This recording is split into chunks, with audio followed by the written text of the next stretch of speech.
ya aparecieron las primeras repercusiones de lo que han sido los errores groseros, especialmente en la elección de la capital federal y de Santa Fe. En Córdoba se ha decidido prohibir difundir encuestas a partir de los 10 días anteriores al comité. Yo sí creo que las encuestas fallaron y así lo dijo la Asociación Estadounidense de Opinión Pública. Las encuestas fallaron y las estatales en particular. Seguro que durante toda la campaña electoral has visto multitud de encuestas y ahora que tenemos los resultados vemos que estas fallan muchísimo. Y seguro que también te has preguntado por qué ocurre esto. La encuesta Greenberg cometió un error en publicar estos resultados porque ahí está desconociendo un cuarto candidato que puede ser de esos partidos emergentes. Este año 2024 es el superaño electoral. En el planeta habrá más de 40 elecciones nacionales en países que concentran más del 40% de la población mundial. Se contarán votos en 4 continentes y en algunas de las economías más grandes del globo. Los resultados hacen cambiar de mano los poderes políticos, creando nuevas posibilidades y eliminando algunas con las que se cuenta desde hace tiempo. Nada es seguro. Para mitigar este riesgo e intentar anticipar quién ganará, todos usan las encuestas como termómetros para medir los avances o retrocesos en la carrera. Esta aplicación de la disciplina estadística crea información que permite afinar detalles de cómo los candidatos se comunican con sus electores, planteando escenarios diversos en los que para ganar muchas veces se debe hacer trampa. ¿Cómo influyen las redes sociales y los medios digitales en la formación de la opinión pública y en la toma de decisiones políticas? ¿Cómo impactan los troll centers y las noticias falsas en la opinión pública y en la toma de decisiones electorales? ¿Cuáles son las herramientas y métodos utilizados por los consultores políticos para analizar y mejorar las campañas electorales? Hoy en día hay candidatos o políticos que dicen quiero subir mi nivel de popularidad y publican una encuesta falsa con la intención de tratar de influir en la opinión pública. Entonces uno dice, esta encuesta se equivocó. Para empezar, eso no es una encuesta. Eso es una publicación que ha hecho un candidato imitando el resultado de una encuesta, tratando de falsear un resultado de una encuesta. Entonces, desde ese punto de vista, esa encuesta no se ha equivocado. Simplemente no es una encuesta. Hoy, Pablo Ramírez Aristizábal, máster en comunicación política, nos ayuda a entender este complejo panorama. Disculpen la incredulidad. En Guayaquil, desde los estudios de radio RTP 96.5, soy Benjamín Villagrán Müller. Pamela León Andrioli está con permiso médico. Hoy es viernes 17 de mayo.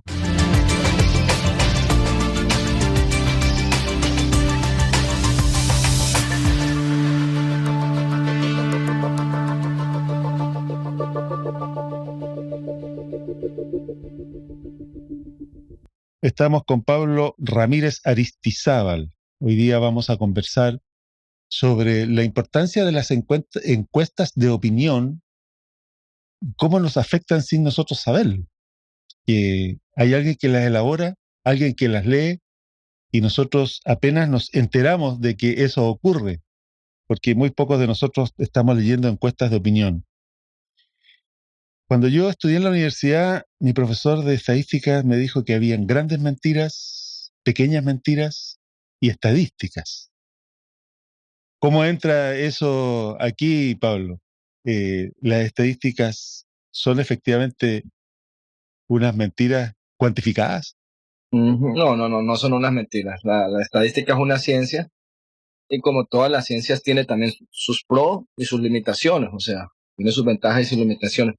Son una herramienta al final del día y es deber nuestro, primero como profesionales, ver qué uso le damos a la herramienta y segundo también como ciudadanos informados, tener un conocimiento de cómo leer cómo leer un resultado que ha sido planteado por esta herramienta. Sobre todo los medios de comunicación tienen que ser más responsables en el momento de comunicar los resultados de diversos estudios. Y no es solo en política, es a nivel de medicina, a nivel de la parte social, de la sociología. O sea, en diversas áreas de las ciencias se utiliza la estadística y realmente ha tenido resultados positivos. El tema es el uso que le damos a ella y la interpretación que tenemos de los resultados. El asunto consiste en que cuando nosotros estamos preguntando la opinión de la gente con respecto a temas que son más que nada de carácter subjetivo, porque en definitiva la cosa política tiene que ver mucho más con las emociones que con otro tipo de cosas, ¿no? La opinión política de las personas, digo. Entonces, hay una parte de la población que tiene definidas sus preferencias, como esto de que hay gente de Barcelona, gente de Liga, pero todos somos de la camiseta de Ecuador, ¿no? El asunto consiste en que cuando se define una encuesta, hay unos conceptos que son un poco extraños para el común de nosotros. Por eso el porcentaje de confianza, un 95% de confianza con un error del 3%. Y después cuando salen los resultados dicen en las radios, está dentro del margen de error. ¿Qué nos están diciendo ahí los que leen las encuestas por el lado de las comunicaciones? O sea... A ver, primero habría que entender que la encuesta es una metodología dentro de los análisis, dentro de la ciencia de datos, dentro de la estadística. Es una forma de realizar un estudio. Hay diversas metodologías, diversas herramientas, podríamos llamarlo, para evaluar lo que tú acabas de decir, la opinión pública.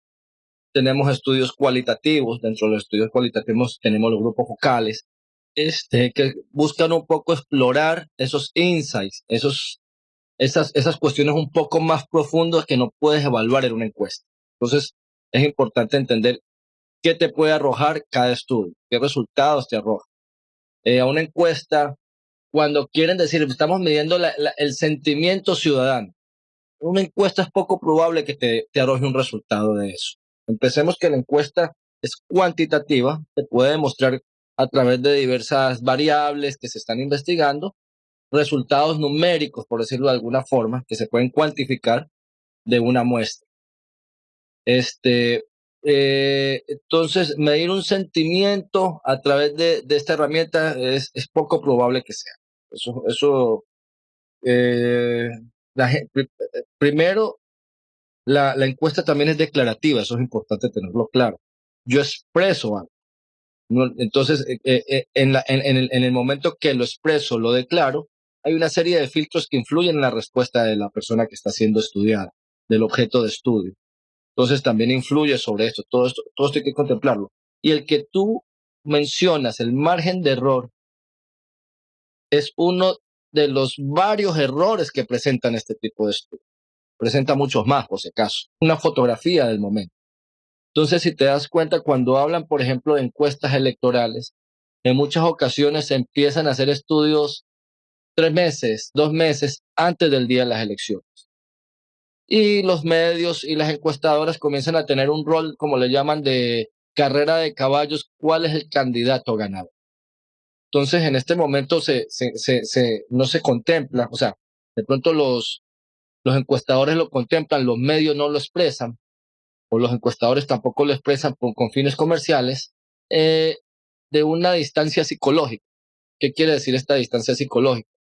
¿Cómo pienso yo hoy frente a lo que va a suceder dentro de 1 mes o 2 meses, que son las elecciones? El yo de este momento es diferente al yo dentro de 2 meses, por lo que pudo haber sucedido, por lo que he visto, por la información que he consumido.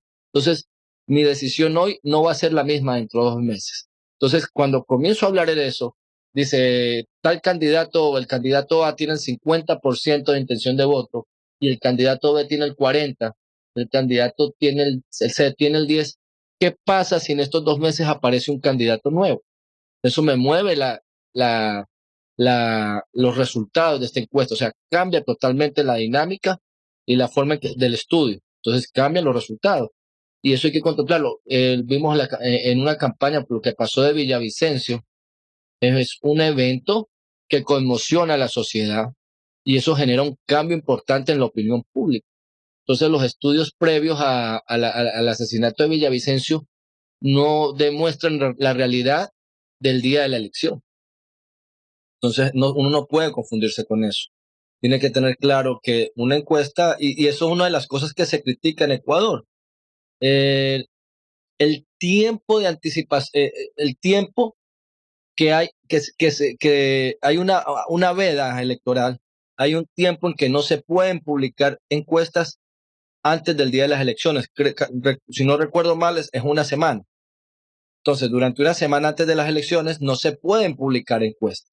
Entonces, las encuestas que tenemos conocimiento, el público en general, es de mínimo de una semana antes. Si tú contemplas el tiempo en que se levanta el estudio, el tiempo en que se sistematizan los datos, ponle que por más eficiente que sea la encuestadora sea de 2, 3 días. Tú estás hablando de un periodo de casi 10 días antes del día de la elección, el último resultado que se ha publicado.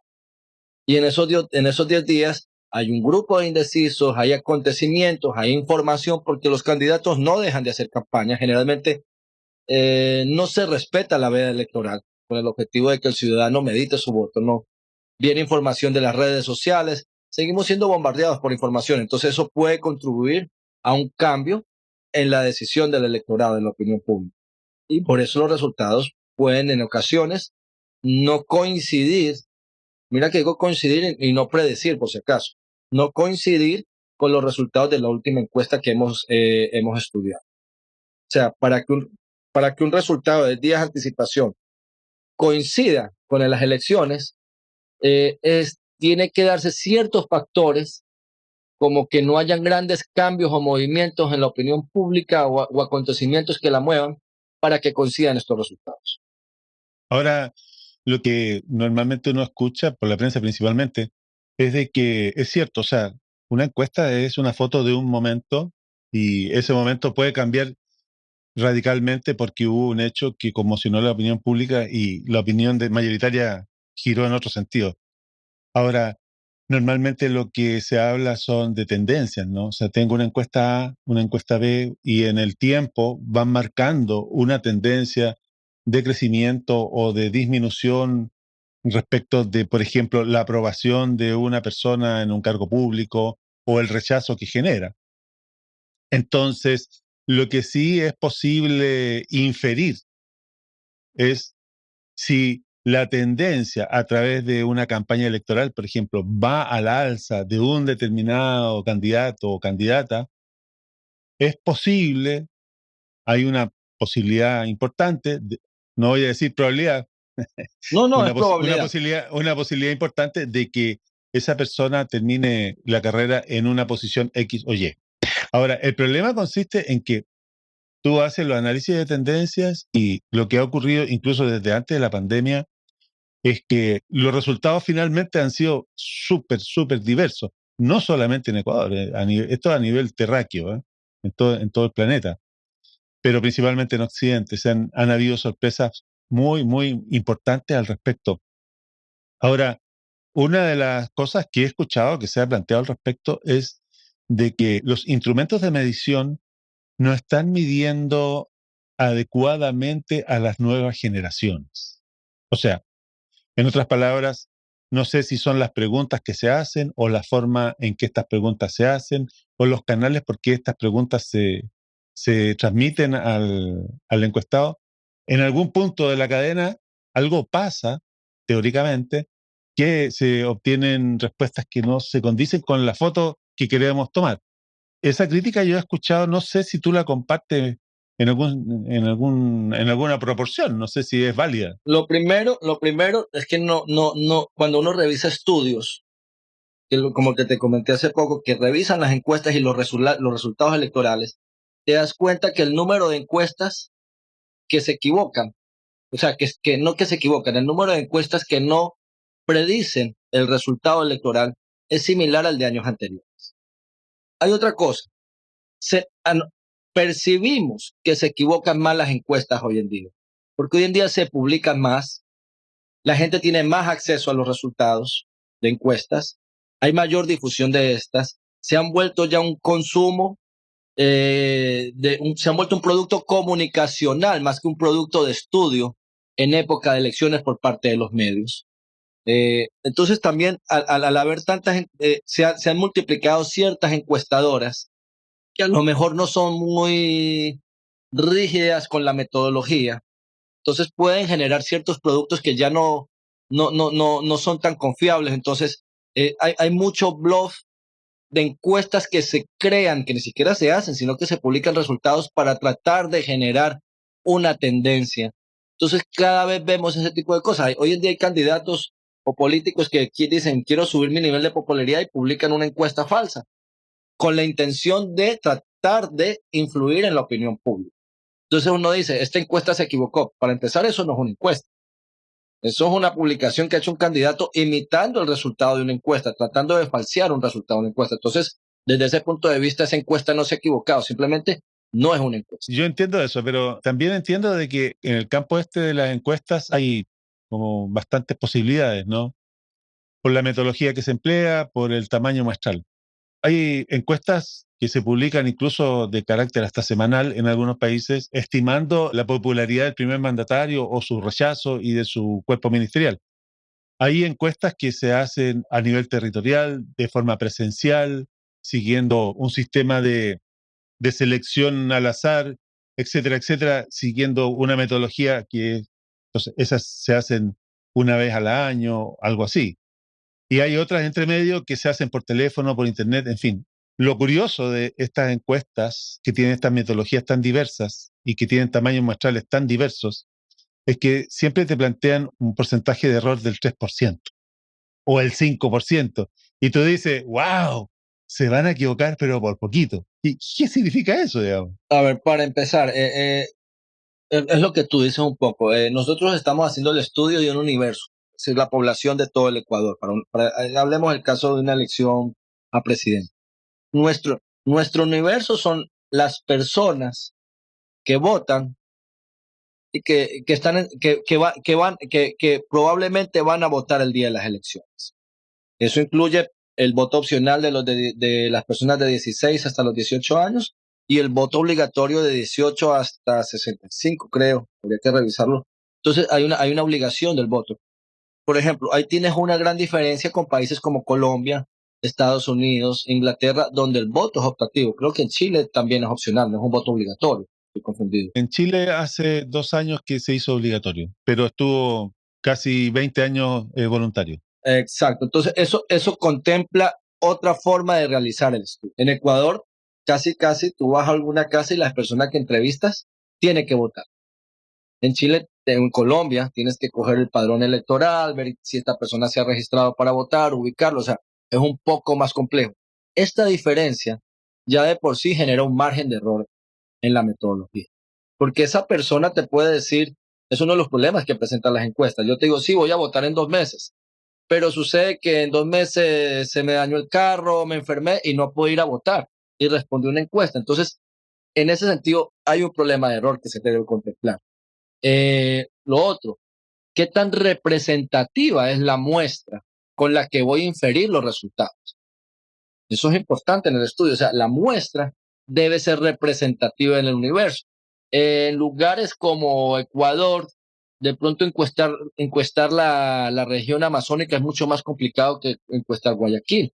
Entonces, ¿qué tanta representación en mi estudio tengo de la región amazónica, de la región insular? Entonces, eso es la importancia de que los estudios respeten una metodología,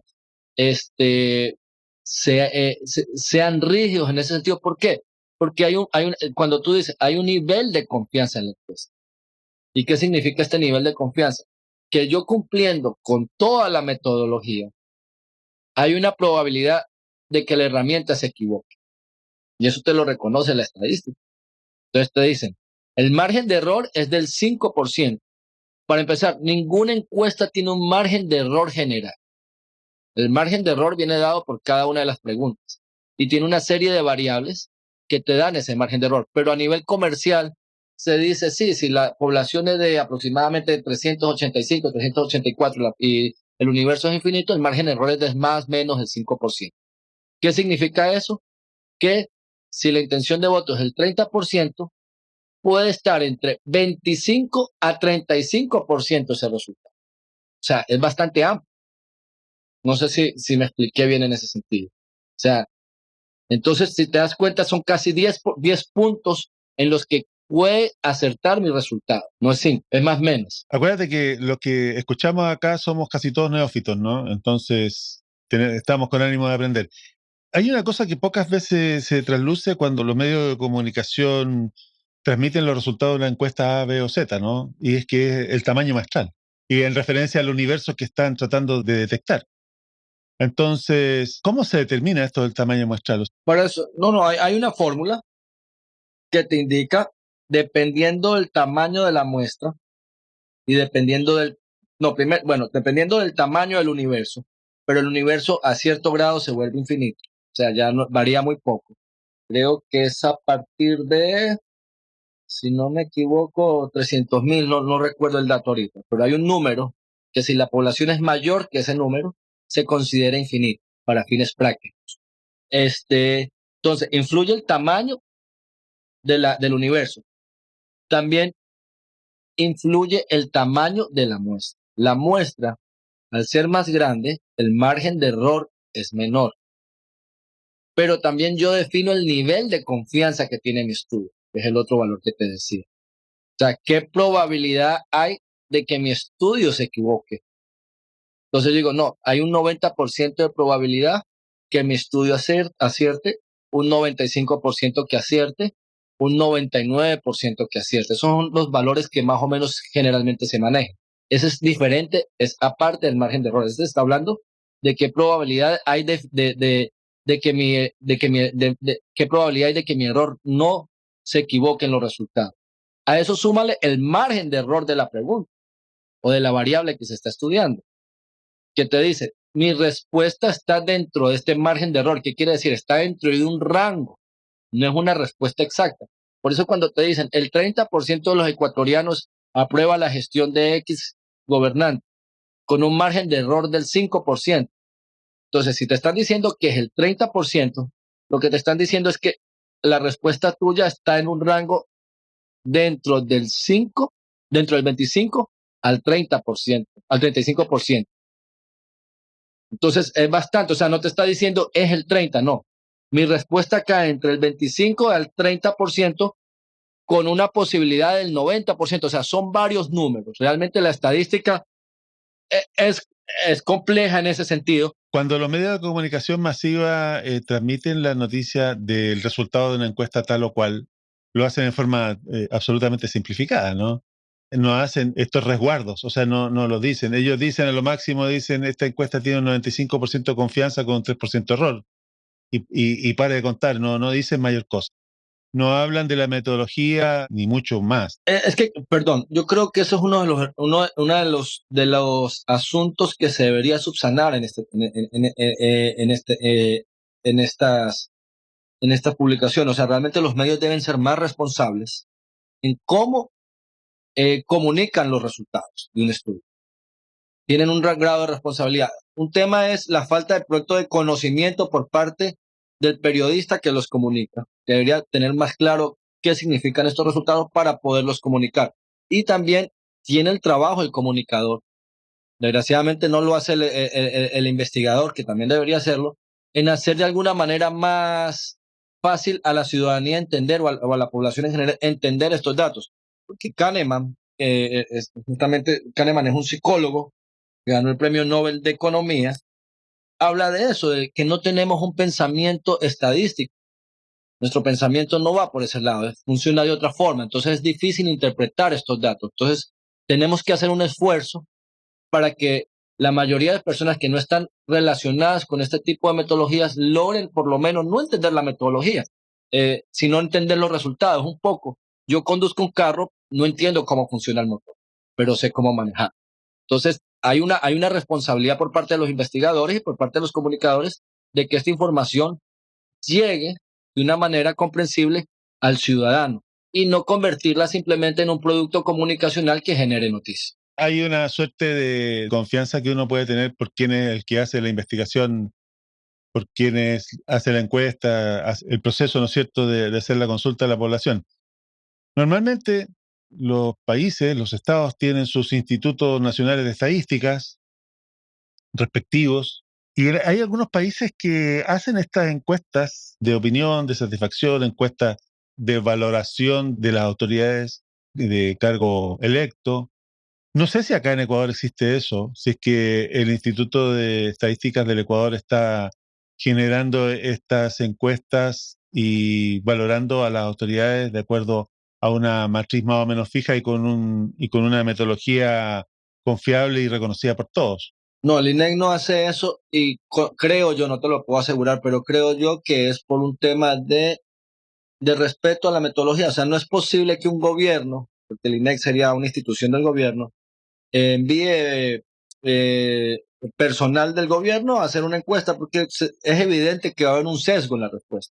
Sobre todo en un país como Ecuador, donde tenemos bonos, tenemos personas que tienen asistencias del gobierno. Entonces, si a mí, por ejemplo, yo recibo un bono solidario, un bono del gobierno, y viene un personal del gobierno a decirme, ¿usted qué opina del gobernante? Yo por cuidar mi bono voy a decir que es el mejor gobernante, porque entendería que pueden hacerme un seguimiento y quitarme el bono si respondo de manera negativa.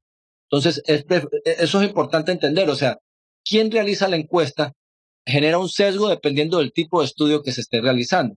Entonces, por eso generalmente las encuestas las hacen instituciones particulares o que no están inmiscuidas directamente en el estudio. O sea, no es posible ser juez, y la palabra no sería juez, pero sí fiscalizador, y en este sentido, porque si yo evidencio que soy del gobierno, de alguna manera estoy ejerciendo cierta influencia en la respuesta de la persona que estoy estudiando.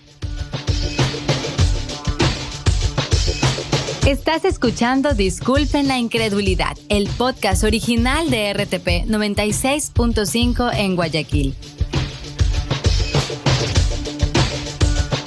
Hace un par de años atrás hubo un gran debate en España respecto de por qué en las encuestas que hace el Instituto Oficial de Encuestas de España dejaron de incluir la valoración de la figura de la monarquía. Dejaron de preguntarle a los ciudadanos respecto del rey, de la reina y de sus descendientes, sus vástagos. No sé si eso pasó en el reinado de Juan Carlos I o ahora de Felipe VI, no lo sé.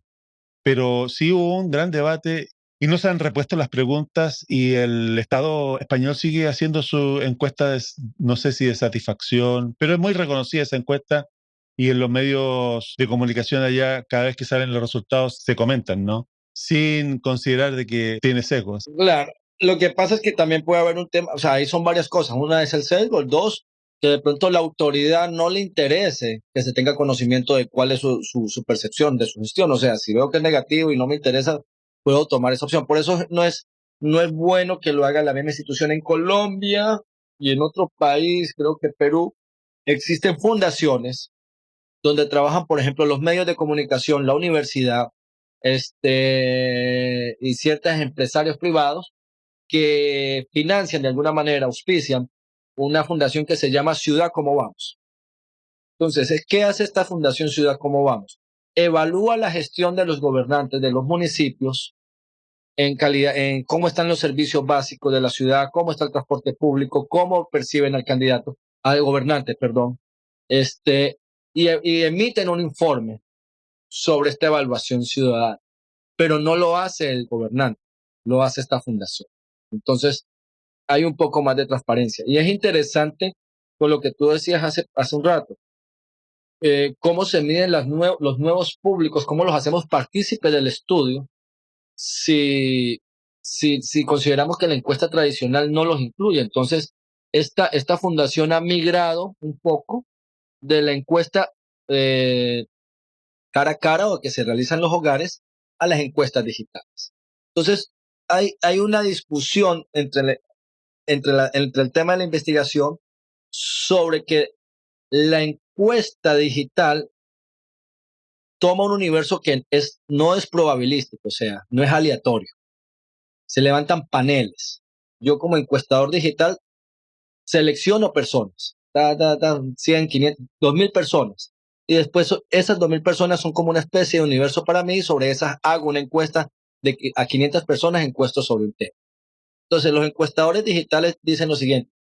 Hasta hace poco se hablaba de que la encuesta tiene que ser aleatoria y probabilística. ¿Qué quiere decir eso? Que todo el mundo tenga las mismas opciones o posibilidades de ser encuestado y se elige al azar a la persona. Entonces van de casa en casa y van eligiendo al azar. Entonces, esa era la discusión con la parte digital. La parte digital ahora discute algo. Más que sea aleatoria, es importante que la muestra sea representativa, que realmente represente el universo. A nivel de género, si por ejemplo en Ecuador el 50% son mujeres y el 50% son hombres, la encuesta debe contemplar que la muestra tenga un 50% de hombres y un 50% mujeres.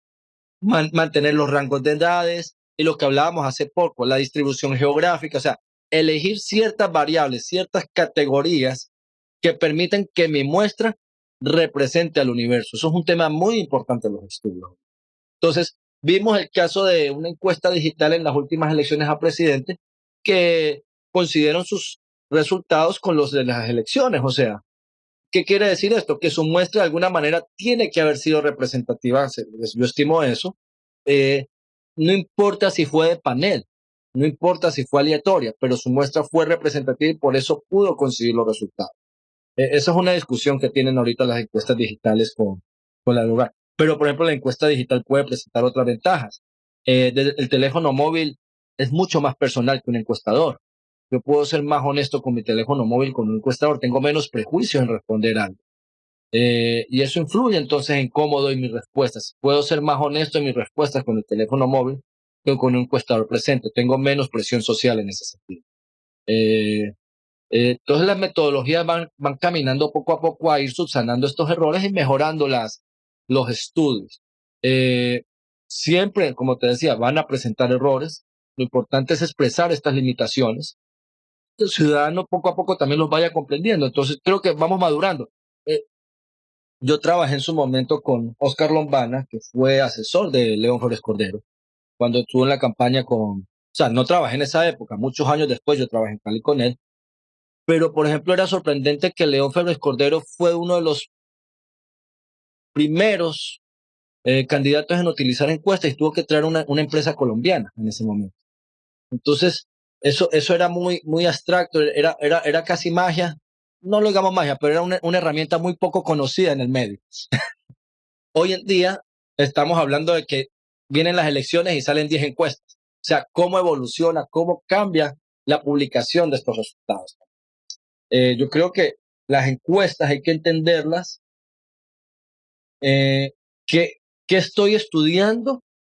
Entonces, ¿cómo estoy utilizando esta herramienta? O sea, si soy un consultor, ¿qué tipo de preguntas incluyo en mi encuesta? ¿Cómo hago las encuestas? Si quiero publicarlas, las encuestas, ¿qué estoy preguntando y qué voy a publicar también? O sea, hay que ser considerar mucho el objeto de estudio. Hay que ser muy honesto en ese sentido. Entonces, eso influye también en los resultados. Pueden haber diferencias de valores entre una encuestadora y otra simplemente por el orden de las preguntas. Y uno cuando diseña un cuestionario, sabe la influencia que tiene el orden de las preguntas que tiene. O sea, es muy diferente yo hacerte un recorrido de un candidato. ¿Considera usted cómo califica al candidato A? Bien, ¿considera usted que el candidato A durante sus 4 años ha trabajado y va para la reelección? Bien, va a votar por él. Entonces, si hago un recorrido previo a la pregunta de votación, hay hay un pequeño cambio en el resultado que si hago primero la pregunta y después hago el recorrido. Entonces, todas estas variables son importantes estudiar. Por eso es importante la ficha. Por ejemplo, para mí lo que aplican acá, lo que lo hace el CNE, que la encuestadora tenga que registrarse al CNE, es bueno. Que la encuestadora tenga que hacer pública la ficha metodológica, es bueno. ¿Qué considero yo que puede faltar? Una auditoría de la encuesta. ¿Cómo yo sé que la encuestadora ha cumplido a cabalidad con lo que me está entregando en documentos? Sí, me entrega la documentación, pero yo no debería hacer una auditoría y validar a través de otro muestreo si realmente los resultados que me está pasando son los que ha realizado en el estudio. A ver, pero aquí tengo una confusión. Mira, hasta donde yo entiendo, la mayor parte de las encuestas de opinión son para consumo de analistas, de cuartos de guerra en las campañas, para especialistas en temas de marketing político, para los mismos candidatos, los que están en la brega electoral. Y de estas encuestas, hasta donde tengo conocimiento, prácticamente muy pocas son de utilidad pública para el conocimiento general de la población. O sea, no sé de alguien que esté pagando encuestas para que todos se enteren de los resultados como un aporte al debate público, sino que se hacen mayoritariamente con fines muy privados A ver, yo estoy de acuerdo contigo. Es real que hay encuestadoras que solo trabajan para consultores. En este caso, la ley en ese caso no te obliga a registrarte en el periodo electoral, no te obliga a registrarte en el CNE. Pero sí hay algunas encuestas que las contratan los medios de comunicación. Se unen 2, 3 radios, un canal de televisión y contratan el estudio porque es parte de la noticia que ellos quieren dar. Entonces estas encuestadoras están en la obligación de registrarse en ese periodo electoral, de registrarse en el CNE. Me imagino que esas encuestas que están para ese propósito específico tienen una forma de hacer las preguntas que no es la misma que haría un candidato a un municipio, a una alcaldía, ¿no? Me imagino yo de que la forma o la profundidad con que quieren saber la opinión de la ciudadanía no es la misma cuando yo quiero divulgar quién va puntero a por qué yo no estoy puntero. O sea, ¿cómo es el cambio ahí? Claro, a ver, ahí viene otra cosa. A ver, yo como encuestadora posiblemente puede que esté trabajando para un candidato, ¿no? Y me registro al CNE porque si veo que mi candidato va primero y me conviene publicar los resultados, tengo la posibilidad de publicarlos en medios de comunicación. Eso es un tema. Ahora, lo que tú dices, las preguntas son parecidas, no son las mismas exactamente. También depende también de la encuestadora. Depende de quién diseña el cuestionario. Hay gente que tiene una forma de realizar la pregunta. Hay otras que confían en otra forma, han diseñado su propia pregunta y desarrollan su metodología. Entonces, sí hay una variación en cómo se realizan las preguntas dependiendo de lo que se quiere consultar. Y lo otro, generalmente las encuestas de los consultores son un poco más extensas y profundas. Buscan otras cosas. O sea, si tú me preguntas, eh, el consultor, si hace una encuesta, no debe conformarse en qué posición va su candidato. Creo que es un resultado que debe buscar, pero no es el único. Hay otras cosas que busca: problemáticas, insights ciudadanos, cómo perciben a la competencia. O sea, son otras cosas las que se buscan en una encuesta si yo soy consultor.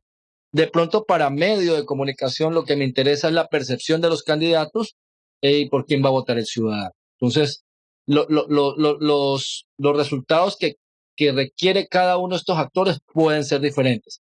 Las metodologías son similares, varían un poco de la encuestadora que la está haciendo. Como lector ha sido de encuestas, ¿tiene una metodología para leerlas? Porque son todas disímiles, todas tienen su forma de hacer sus preguntas, sus canales por los cuales se hacen las preguntas.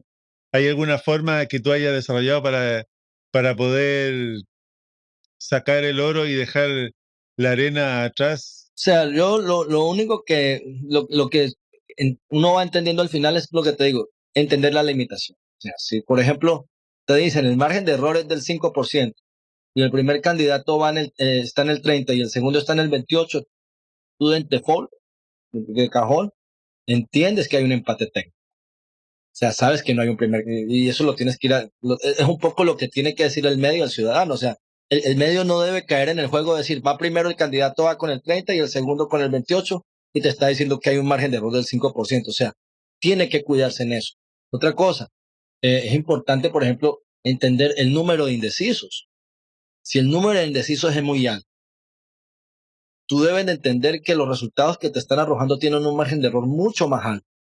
Entonces debe cuidarse el medio en ese sentido, ¿no? Y para las presidenciales, en el caso ecuatoriano, ¿el monto de indecisos cómo anda? ¿Es algo estable o cambia de elección en elección? Cambian, pero siempre tienen la misma tendencia. Empieza alto y se comienza a estabilizar un poco y llega casi a la votación del nulo y el blanco. O sea, sí hay una similitud en esos dos resultados. Entonces, sí se ha manejado. Pero es lo que te decía hace poco. O sea, empezar cuando tú haces una elección en 30, 60 días antes del día de las elecciones, 90 días de las elecciones. Y no solo el tiempo, los temas. Sí te entiendo, o sea, desde el punto de vista de la fineza con que tú vas preparando el instrumento a objeto de poder acertar más. Claro. Te quiero hacer con respecto a esto ya una de las últimas preguntas, porque vamos a ir cerrando. El caso del presidente Noboa es un caso muy, diría yo, singular, porque él fue prácticamente un outsider en la campaña, tenía un nivel de conocimiento de la población muy bajo al momento que se empezó la campaña, menos del 2% de la población sabía quién era, le conocía la cara. ¿Hasta dónde sus estrategias de marketing político fueron suficientemente efectivas como para poder remontar en la encuesta? ¿O es que él hizo realmente una propuesta contundente que fue capaz de capturar la atención de por sí? O sea, en otras palabras, él, para hacer su campaña, ¿miró las encuestas o no las miró?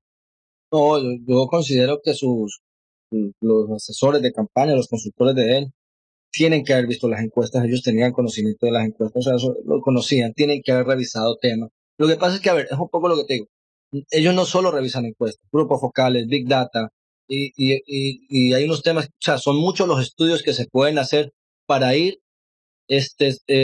corrigiendo o subsanando o supliendo las limitaciones que tiene cada uno. O sea, lo que te decía, yo con una encuesta hago un estudio cuantitativo, pero necesito datos cualitativos, hago un grupo focal, quiero hacer una predicción, puedo hacer un análisis de Big Data, quiero medir emociones, hago un estudio de neuromarketing. O sea, hay una caja de herramientas con las que debo trabajar como consultor para poder hacer el análisis de mi candidato.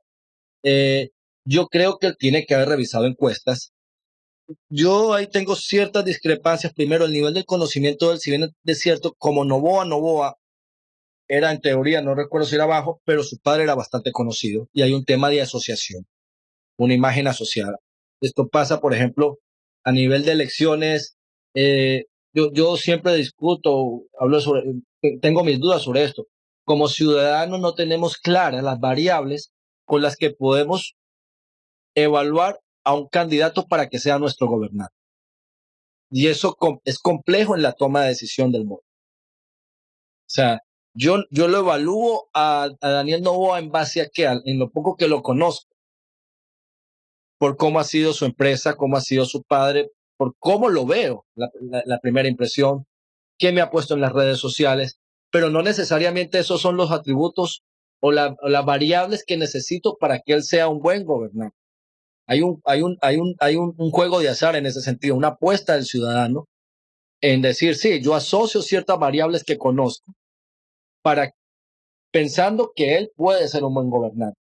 Es un poco Donald Trump, o sea, la gente lo conocía como empresario, como showman, pero no como gobernante. Cuando es gobernante, lo voy a conocer como es el gobernante, ya ejerciendo el poder. Y ahí evalúo otras cosas. Entonces, por eso es diferente evaluar al candidato que evaluar al gobernante. Pero, por ejemplo, hay un norteamericano que se llama Alan Lichtman. Y es muy interesante. Él sí viene acertando desde en las últimas 10 elecciones a presidente de Estados Unidos, 9 acertados, pero en las encuestas.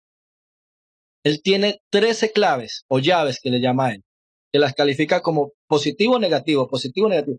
Si el partido del presidente tiene mayoría en el Congreso, le hace un checklist. Si la economía va por buen camino, le hace checklist. Si el candidato es carismático, le hace checklist. Entonces él dice, si cumple con 8 de estas llaves, hay reelección. Si pierde 6, no lo reeligen. Si participa un tercero y tiene más de un 5% de intención de voto, entonces si te das cuenta que él ni siquiera está haciendo una encuesta, él no está haciendo un grupo, él inventó y esto es súper interesante. Esta herramienta la desarrolla, con un ruso que hacía estudios de sismos. Entonces, este científico lo que hace es identificar patrones y los traslada al mundo político, esta metodología. Dice, bueno, si yo puedo predecir dónde va a haber un sismo con esta metodología, puedo predecir quién puede ser el próximo presidente identificando estos patrones. Entonces, simplificaron y sacaron esas 13 llaves. Entonces, tú te das cuenta que él ve ciertas circunstancias en el ambiente electoral y dice, sí, es muy probable que este sea el presidente. Y tanto así que el único que no acertó fue con Al Gore. Y mucha gente dice que a Al Gore le robaron la elección. Entonces, si es verdad que se la robaron, he acertado en 10 de 10. Si no es verdad, son 9 de 10, que también es bastante. Bueno, hay un tema en Florida, ¿no? Eso pasó hace ya casi el siglo pasado. ya para ir cerrando la conversación, muy interesante. Está bien técnica esta conversación. Yo no sé si nos van a escuchar hasta el final del episodio. Sí, no. Pero bueno, disfrutémoslo. Relajémonos y disfrutémoslo. Hay una tendencia a pensar de que las elecciones de medio término en cualquier democracia son como una abreboca de las elecciones del final de la legislatura y que te marcan como qué es lo que va a ocurrir en las elecciones de presidente en los países que tienen sistema presidencial, ¿no? Ahora, en el caso ecuatoriano, tenemos que hubo esta elección de medio término obligada que fue producto de la muerte cruzada, pero yo no sé hasta dónde estas elecciones son como el abreboca de lo que va a ocurrir en el 2025. Estas elecciones se puede decir y marcan tendencia, son como un poco lo que va a ocurrir, o realmente es algo absolutamente incierto. Estamos nuevamente en un descampado, como ocurrió después del periodo del presidente Moreno. A ver, yo creo que cada vez es más difícil marcar las tendencias. Las tendencias se marcan en periodos estables y cada vez los periodos son menos estables por la cantidad de información que consumimos, a la que tenemos acceso. Las redes sociales, o sea, era mucho más fácil hace 30 años atrás que un medio de comunicación, un diario, la televisión marcaran ciertas tendencias en la opinión pública porque no tenían tanta competencia. Hoy tenemos los medios digitales, las redes sociales entre esos, o sea, hay mayor cantidad de canales, o sea, la información abunda y eso hace que haya menos estabilidad en la opinión pública. Cada vez hay más, percibimos más eventos que conmueven. Entonces, eso también mueve la opinión pública, mueve el tablero electoral. Si quisieran, por ejemplo, evaluar la consulta popular como un respaldo al presidente, no es tan fácil. Uno no debe atreverse a decir, sí, el que sacó el 70% en la consulta popular tiene el 70% de respaldo. No es tan así. Lo dicen consultores también, ¿no? El respaldo a un gobernante no necesariamente se tiene que reflejar en la votación. Generalmente es mucho más bajo la votación. Entonces, yo no creo que influya del todo. Por eso te lo comentaba lo del profesor norteamericano.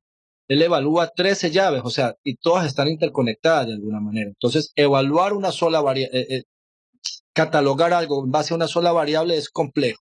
Creo que hay que ver todo el entorno, todo el ecosistema que tenemos en este momento. Y es bastante complejo. Por eso lo que es el machine learning o el aprendizaje automático ahorita, el big data, influye en ese sentido porque hace un manejo de grandes bases de datos, de comportamiento de las personas y puede generar predicciones. Pero aún así, Taleb habla del cisne negro, él escribe su libro El cisne negro, donde él ha desarrollado algoritmos para predecir el mercado de valores en Estados Unidos. Y maneja una cantidad inmensa de datos, de información. Y él dice, de vez en cuando aparece un cisne negro, algo que rompe el círculo que estamos acostumbrados, algo que se sale de esto. Entonces tenemos que estar preparados para eso. ¿Sí? Entonces, un poco, sí, Oye, y cuéntame una cosa, en este contexto que estamos conversando a través de las redes sociales, justamente hay todo esto de los españoles le dicen los bulos, todo esto de los fake news, de los troles. De hecho, yo he escuchado en más de alguna oportunidad a personas que hablan de los troll center, o sea, verdaderas instalaciones que se hacen con mucha gente detrás de computadores, teléfonos celulares y todo, haciendo un sistema de noticias falsas que son transmitidas dentro de la red para que las personas se dejen impactar.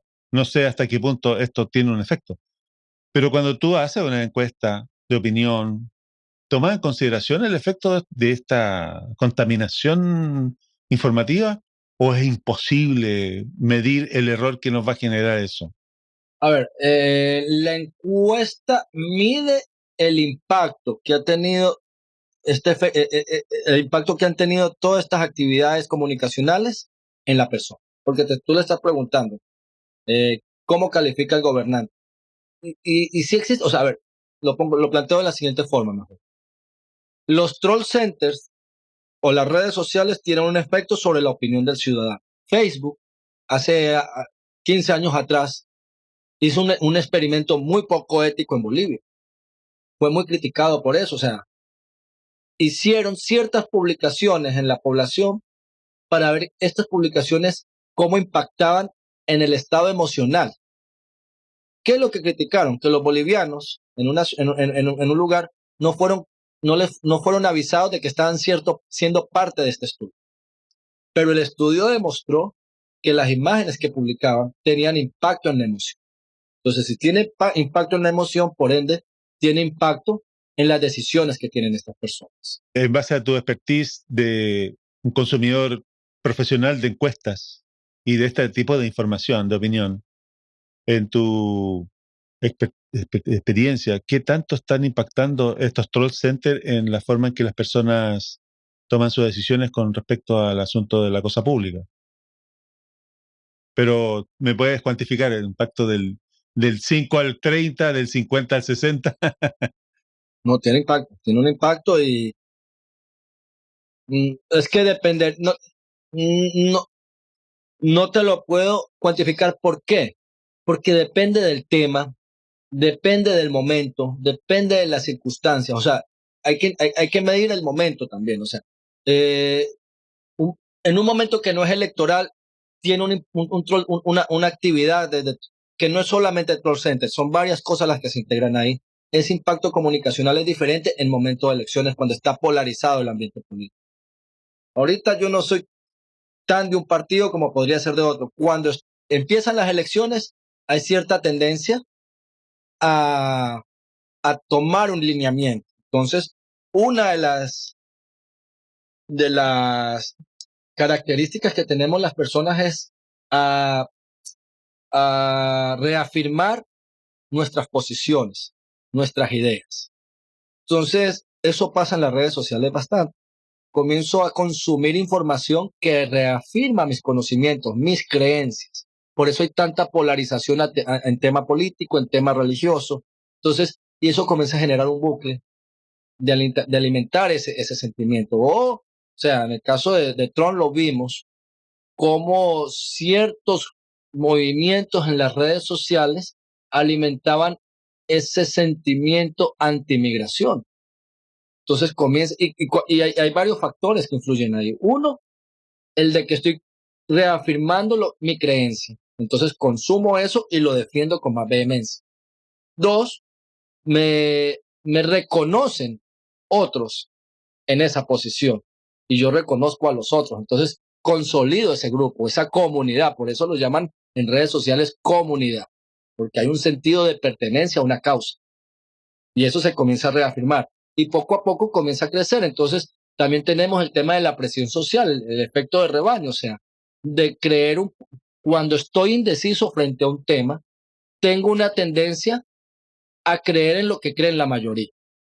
Y esto han hecho experimentos que parecen graciosos, pero son importantes entenderlo. Hay gente que la ponen, están en Las Vegas, están haciendo una fila, no dicen para qué la fila y de pronto la gente comienza a hacer fila sin saber para qué es la fila. Ponen un cuadro amarillo en la mitad de la calle y la gente no lo pisa el primero, no lo pisa el segundo y comenzamos a seguir el comportamiento de eso. O sea, han hecho experimentos con los monos, por ejemplo, de que coge una banana, lo mojan, entonces sabe que se va a mojar, ponen otro mono, también le pasa lo mismo, pero pasa un tercer, cuarto, quinto mono, ya no coge la banana y no sabe por qué la coge, sino solamente por copiar el comportamiento de las otras personas. Eso se ve en las redes sociales. Comienzo también a adquirir conductas de otras personas, sobre todo cuando hay un alto grado de indecisión. Eso influye. Entonces, las redes sociales tienen un impacto, en general, los medios digitales tienen un impacto en lo que consumo día a día y genera una realidad. Segundo, los medios de comunicación tienen un impacto si son una fuente con credibilidad. Entonces, todos estos factores comienzan a influir en lo que yo pienso, en la opinión pública, y eso sí lo mide una encuesta, la opinión pública. No te mide de pronto qué tanto impacto ha tenido el troll center, pero sí mide la opinión pública establecida en ese momento. Una cosa interesante, porque es cierto, a mí mismo me pasa de que yo tiendo a leer las noticias en las fuentes que me merecen confianza, que son más o menos las fuentes que yo somos amigos. Eso a mí me pasa, yo creo que a todos nos pasa de alguna forma. En el caso de Ecuador, nosotros tenemos de que hay una tendencia bastante fuerte anti-Correa, y esa tendencia bastante fuerte anti-Correa ha generado a través de los últimos años de que efectivamente las fuerzas progresistas han ido perdiendo espacio dentro de las preferencias del electorado, ¿no? Consistentemente van perdiendo puestos en la asamblea, puestos de elección popular en distintos frentes. Incluso han tenido situaciones de política institucional que son bastante lamentables. Ahora, eso es el anti, pero ese anticorreísmo que representaría como el antiprogresismo, aunque no es exactamente lo mismo, no se manifiesta en un pro-conservadurismo en el caso del Ecuador. O sea, es un anti por el anti, pero el anverso de la cara no parece no estar. O sea, puede ser cualquier cosa, puede ser solamente eso no quiero, lo demás cualquier cosa. Es la percepción que me da la impresión que existe. No sé si cuando está muy tensionado el ambiente, como es el caso que estamos viviendo en Ecuador, se da, en el caso ecuatoriano, esto de la suma cero. Ellos pierden, nosotros ganamos, porque aquí solamente ellos pierden y quiénes son los que ganan. Es lo que no sé si se puede percibir a través de estos mecanismos de auscultar a la opinión pública. No sé si es que esto tiene un correlato. Sí, a ver, yo de lo que se ha visto, primero el tema del correísmo es una realidad, pero ha venido bajando. O sea, la gente que se siente correísta, existe esa fuerza política, por decirlo, pero ha venido disminuyendo. El anticorreísmo también es una realidad, pero también ha venido bajando. O sea, creo que se exacerba en los medios de comunicación, en las redes sociales, justamente hasta por lo que hablábamos hace poco, por la polarización de opiniones. No sé si en el orden del día a día de la cotidianidad la gente vive eso y está buscando un poco lo que tú dices, otra salida a sus problemas. Como dice Pamela, a su metro cuadrado. De pronto los políticos estamos tratando de encasillarlo, los políticos tratan de encasillarlo en eso, pero el ciudadano está buscando otra cosa. Y viene lo que coincido contigo. Está buscando un no sé qué. Ni siquiera el ciudadano está claro en lo que necesita en este momento. O sea, por ejemplo, en el caso de España, te pongo el caso. Cuando pierde votos el Partido Popular, una parte de los votos va a parar al Partido Socialista en forma indirecta. Entonces, hay una suerte de balance, ¿no? Claro, aquí no. Salen de aquí los votos y caen acá. Pero aquí parece que salen de un lado, pero no van a ninguna otra parte. Pero a ver, de lo que puedo entender, España es una sociedad un poco más estable que la ecuatoriana en este momento. Entonces, esa estabilidad puede generar también como una navegación más tranquila en el mapa electoral. La inestabilidad que vivimos, los nuevos escenarios que está viviendo el Ecuador de violencia, del tema del narcotráfico, el ciudadano no los conoce del todo. Estamos experimentando un nuevo Ecuador que nos asusta, que nos preocupa. Entonces nuestras decisiones se basan más en un temor que en algo conocido. Primero en incertidumbre de lo que vamos a vivir y un desconocimiento hacia las situaciones actuales, o sea, cómo las vamos a solucionar. Entonces eso hace que busquemos alternativas diferentes a las que hemos probado. Desgraciadamente, los presidentes los hemos encasillado como politiqueros, a todos, la mayoría.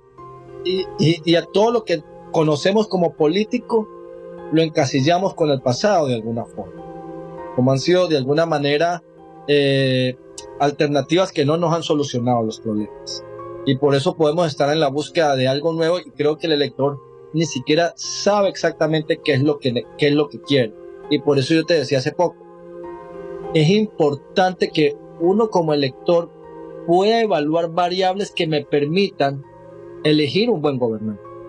Y eso nos pasa, o sea, personalmente siento eso. A mí el día de mañana me dicen, ¿qué es lo que necesita un presidente? Que sea honesto, que esté preparado. Pero ¿qué es eso realmente? ¿Cómo yo confirmo si esta persona es honesta o no es honesta?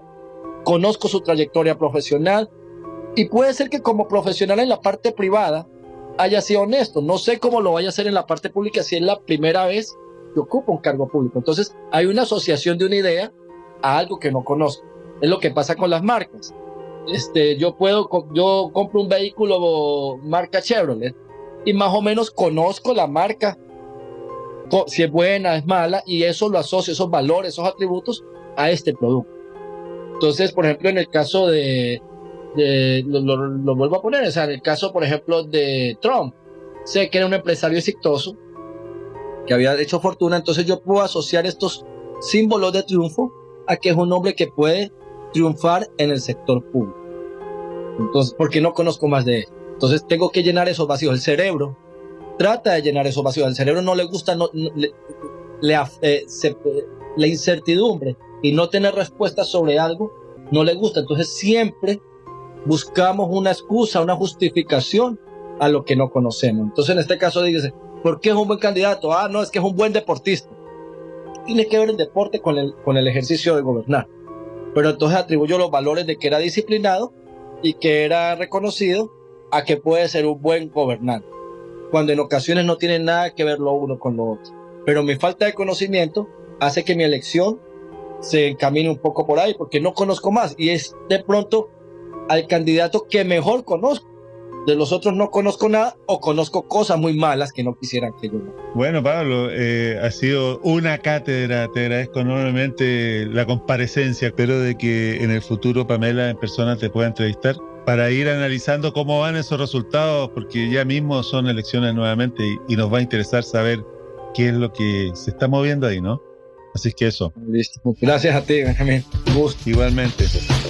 Disculpen la incredulidad es original de RTP Radio Podcast. Soy Pamela León Andrioli. La producción y el diseño de sonido son de Benjamín Villagrán.